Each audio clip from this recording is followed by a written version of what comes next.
Advancements. Explosions could be seen rocking the capital of Kyiv tonight. You see the orange glow there in the background at the moment of the attack. Tens of thousands of Ukrainians are now fleeing to Poland and other nearby countries. The U.S. and European nations are assisting by sending more ammunition and weapons to Ukraine. And crippling sanctions against Russia have also been implemented, including a block on the country's access to the global financial system and restrictions on its central bank. Ukraine's President Volodymyr Zelensky is vowing to stay in the capital and fight. The glow of explosives lights up the night sky over Kyiv as Russia escalates its attack on Ukraine.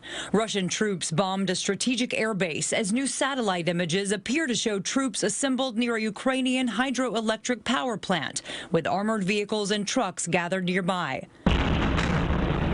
A Russian missile pummels a residential building in Kyiv, and a piece of Russian missile fell on this kindergarten playground in Kharkiv.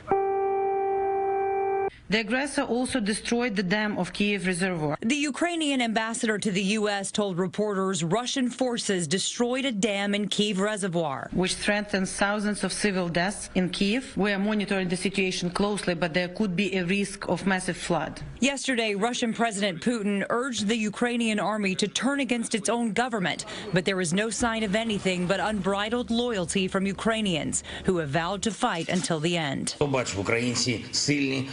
Ukrainian President Zelensky remains in the capital despite threats from the Kremlin against his young family and an offer from the U.S. to evacuate, telling President Biden, quote, "I need ammunition, not a ride."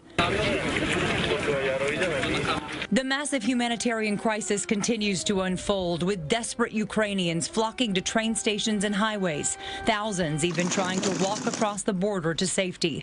An estimated 150,000 refugees have flooded into Poland, Romania, Hungary, and Moldova over the past 2 days. They come into our country and they kill our people and destroy our towns, cities, and buildings, everything. So we are angry.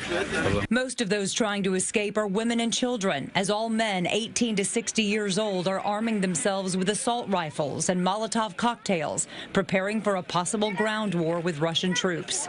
This woman refused a chance to leave on a train to Poland. It's my city, it's my hometown, it's my homeland, it's my country, and I'm not the one who should leave. The Russians are the one who should leave. The Ukrainian government says it handed out more than 18,000 rifles to its citizens. Even former Ukrainian President Petro Poroshenko is armed and ready to fight. Today, in the Kyiv, the Putin will meet hell, and the Russian people and the Russian soldiers who come here to kill Ukrainians will pay the big price. In a major blow to the Kremlin, the U.S. and allies agreed today to limit Russia's access to SWIFT, a global payment system crucial to international trade. A fury over Russia's invasion continues worldwide.